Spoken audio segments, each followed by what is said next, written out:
Manoj Yadav ji of the Samajwadi party, सरकार कह रही है कि स्पीकर ने सबको बुलाया, राजनाथ जी ने एक स्टेटमेंट दिया और इस वक्त प्रिलिमिनरी स्टेटमेंट ही हो सकता है क्योंकि इन्वेस्टिगेशन जब तक पूरी नहीं होगी सारे सवालों के जवाब होंगे नहीं। और अगर गृह मंत्री खड़े होकर स्टेटमेंट भी वहां पर देते हैं और सवालों के जवाब नहीं दे पाते क्योंकि इन्वेस्टिगेशन कंप्लीट नहीं हुई है, तो भी ऑपोजिशन सेटिस्फाइड नहीं होगी, आपको हल्ला करने का एक और मौका मिलेगा। इसमें कहां कोई बुराई है क्योंकि 2001 का जो प्रेसिडेंट भी कहा जा रहा है वो कुछ दिन बाद जब पूरे मैटर को संज्ञान लेकर प्रिलिमिनरी इन्वेस्टिगेशन करके तभी ये डिबेट डिस्कशन हुआ था पार्लियामेंट में। आप पहले दिन से ही खड़े हो गए कि नहीं भाई बोलो, नहीं भाई बोलो, तो कहीं ना कहीं राजनीति नहीं नजर आ रही, पॉलिटिक्स नहीं नजर आ रही इसमें। नविका जी धन्यवाद, और सबसे बड़ा धन्यवाद इस बात का कि आपने बड़े सेंसिटिव मुद्दे पे चर्चा कराई। अमूमन ऐसे मुद्दों पे चर्चा होती कहाँ।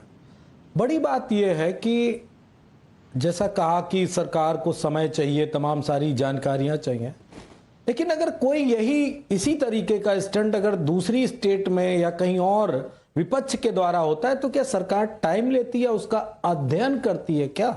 मैं जानना चाहता हूं कब अमित शाह जी अध्ययन करते हैं, कब नरेंद्र मोदी जी अध्ययन करते हैं? वो तो बिल्कुल आओ देखो ना ताओ, गांव की भाषा, बस चढ़ बैठे। मतलब तब तो कोई अध्ययन भी नहीं करते कि राइट और रॉन्ग क्या है इस बात को। लेकिन मैं सुरक्षा के मामले पे आता हूं, वो महत्वपूर्ण है। देखिए ये एग्जांपल दीजिए, एनडीए अलायंस जो है जिसको मैंने नया नाम दिया। अरे रुक जाओ भाई, काहे अजय आलोक काहे बेचैन हो रहे हो? हम एग्जाम्पल के साथ ही बैठते हैं। आपको बताऊं जो कारगिल का युद्ध हुआ, जो वाह्य सुरक्षा के अंतर्गत आता था, शांत रहिए, काहे के लिए बेचैन हो रहे हैं? कारगिल का युद्ध बीजेपी की सरकार, एनडीए की सरकार, पुलवामा का अटैक बीजेपी की सरकार, एनडीए की सरकार, उरी का अटैक बीजेपी की सरकार एंड इनकी सरकार, संसद भवन पे 2001 का जो अटैक है वो बीजेपी की सरकार, अच्छनदाब पे अटैक बीजेपी की सरकार। ये पूर्ण रूप से वाह्य और आंतरिक सुरक्षा में फेल्योर, दो कौड़िया गठबंधन की सरकार है। फेल्योर मतलब इसको लूजर शब्द भी कहूं, फेल्योर भी कहूं, तब भी मेरे पास शब्द पड़ रहे हैं। ये किसी भी तरीके से सुरक्षा को बेहतर मुकम्मल इंतजाम करने के लिए ये सही सरकार नहीं है। हाँ, इसका माइलेज ये ले लेती है कि अपनी असफलता में भी सफलता का ठप्पा चिपका के ये नविका जी चारों तरफ घूमने लगते हैं और बड़े सेंसिटिव लोग हैं, बड़ा सोच समझ के बोलते हैं। लेकिन जब सदन में बोलना होता है तो प्रधानमंत्री के शब्द गायब हो जाते हैं, वहां ऐसे ऐसे करके शब्द करके बोलते हैं और पता नहीं किन किन फ्रेज का इस्तेमाल कर देते हैं। तब नहीं सोचते समझते हैं कि हमें सोच के बोलना है, हम सरकार हैं, जनता ने हमको जिम्मेदारी दी है, रिस्पॉन्सिबिलिटी अकाउंटेबिलिटी फिक्स करी है, ये तब नहीं बोलेंगे, तब तो कुछ भी कह देंगे।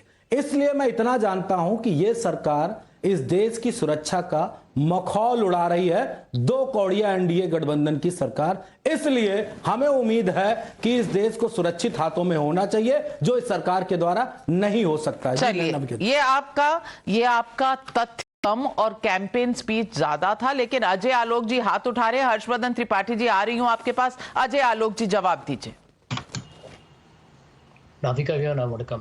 जिनकी एक कौड़ी की औकात नहीं है वो हमें दो कौड़िया गठबंधन कह रहे हैं और कारगिल के शहीदों का अपमान कर रहे हैं कि कारगिल युद्ध हुआ, उस युद्ध में हमने एक एक इंच भूमि से पाकिस्तानियों को निकाल दिया।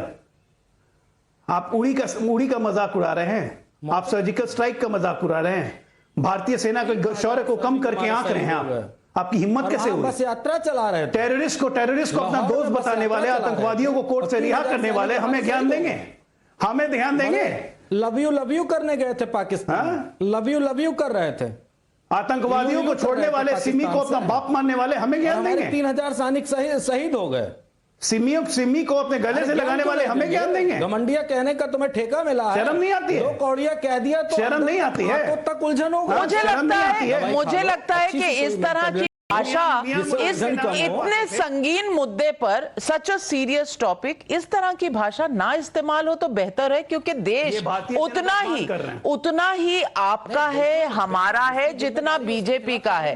तो मनोज यादव जी देश की, हम भारत की सुरक्षा की बात कर रहे हैं, और भारत आपका भी है, मेरा भी है, अजय आलोक का भी है, हर्षवर्धन त्रिपाठी जी का भी है। इसके टुकड़े ना करें, इसके ऊपर राजनीति की जरूरत नहीं है, क्योंकि देश की सुरक्षा अगर होगी तो हम सबकी सुरक्षा होगी। लेकिन हर्षवर्धन त्रिपाठी, जब मनोज यादव जी कहते हैं कि 1999 में जब कारगिल युद्ध हुआ तब भी ये थे, और पुलवामा हुआ था तब भी ये थे, और ये सरकार जो है इंटरनल सिक्योरिटी पर फ्लॉप सरकार है। मैं पूछना चाहूंगी, क्या अब हम इस देश में ये कहना शुरू करेंगे कि 1993 के ब्लास्ट हुए थे तब किसकी सरकार थी, 2008 में जब मुंबई में कांड हुआ था इतना बड़ा तब किसकी सरकार थी? क्या हम हमारी मातृभूमि की, हमारी भारत माता के सीने पर जो घाव लगे हैं वो किसके समय पे हुए थे वो जरूरी है, या जो घाव हैं वो क्यों हुए थे ये देखना जरूरी? नवका जी, मुझे तो बड़ा आश्चर्य हो रहा है, और आज जब ये विषय था तो मुझे लगा कि संसद की सुरक्षा पर इतना संवेदनशील मसला है, और जो विपक्ष की ये मांग बिल्कुल वाजिब है कि गृह मंत्री को ही बयान सदन के भीतर देना चाहिए। मैं पूरी तरह से इससे सहमत हूं और यही मानता हूं। लेकिन इस घटना में अगर आप ध्यान से देखें, और 2001 की घटना, पहले तो दोनों का अंतर समझना चाहिए। 2001 में आतंकवादियों ने हमला किया, गोलियों से हमला किया, उसके बावजूद देश की सदन एक साथ थी, एक मत थी। कोई विपक्ष का नेता खड़ा होकर उस वक्त ये नहीं कह रहा था कि ये लोग किसी मकसद से आए होंगे और इनका गुस्सा संसद के अंदर तक आ गया, जो अधीर रंजन चौधरी ने इस बार किया। कोई विपक्ष का नेता संजय राउत की तरह नहीं कह रहा था कि ये भूले भटके नौजवान हैं। कोई विपक्ष का नेता ये नहीं कह रहा था कि पीओके और अक्साई चीन लाने का दावा करने वाले अमित शाह संसद की सुरक्षा नहीं कर पा रहे। क्या किसी को ये भूल जाएगा कि इस देश में किस तरह से आतंकवादी चलती ट्रेन में ब्लास्ट, और मैं तो उस वक्त संयोगवश मुंबई में था, वो दोनों जो हृदय विदारक घटनाएं हुई, चाहे वो एक के बाद एक ताज लियोपोल्ड कैफे से लेकर 5 जगह लगातार लगा कि क्या हो गया, देश के ऊपर हमला हो गया, चाहे ट्रेन में एक के बाद एक 7 बजे के आसपास धमाके शुरू हुए तो लगा कि मुंबई तो खत्म हो जाएगी। लेकिन किसी ने यह सवाल इस तरह से उस वक्त नहीं खड़ा किया था। आज जिस तरह की बेशर्म राजनीति हो रही है, मैं फिर से कह रहा हूं, अमित शाह को ही जवाब देना होगा, देश के मंत्री हैं वो, लेकिन इसमें साफ साफ दिख रहा है कि ये पॉलिटिकल मोटिव से तैयार हुए लोग संसद के बाहर और भीतर एक समय में अराजकता की कोशिश करते हैं। ये साफ दिख रहा है कि वेल कोऑर्डिनेटेड एफर्ट था, जिस एफर्ट के जरिए देश में संदेश देने की कोशिश थी कि अरे भाई सरकार कुछ नहीं कर रही, अरे भाई अनएम्प्लॉयमेंट हो गया, किसानों महिलाओं बेरोजगारों पर बड़ा अत्याचार हो रहा है। क्या कोई किसी एविडेंस की, किसी डेटा की बात कर रहा है? और मैं फिर से कह रहा हूं, होना यह चाहिए था कि सारा विपक्ष सत्ता पक्ष से कहता कि बिल्कुल आप गृह मंत्री का बयान दीजिए, संसद हम चलने देंगे, लेकिन रोज हम काली पट्टी बांध के आएंगे और हम इसका विरोध करेंगे। क्या संसद कैसे चलेगी इसका कोई तरीका नहीं होना चाहिए?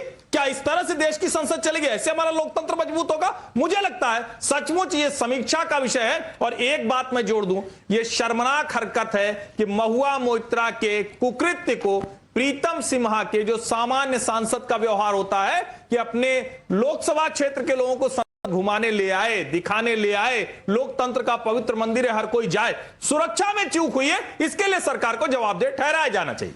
बहुत सही कहा आपने। हाथ ऊपर जा रहे हैं, मेरे पास समय बहुत कम है, मैं 10-10 सेकंड का समय दूंगी। मनोज यादव जी, इसमें कौन सी बात आप कह सकते हैं कि गलत कही है हर्षवर्धन त्रिपाठी जी? जब 2008 में ब्लास्ट हुए तो देश के गृह मंत्री को बर्खास्त किया गया। आपकी क्या मेमोरी में इतनी बात नहीं आई क्या?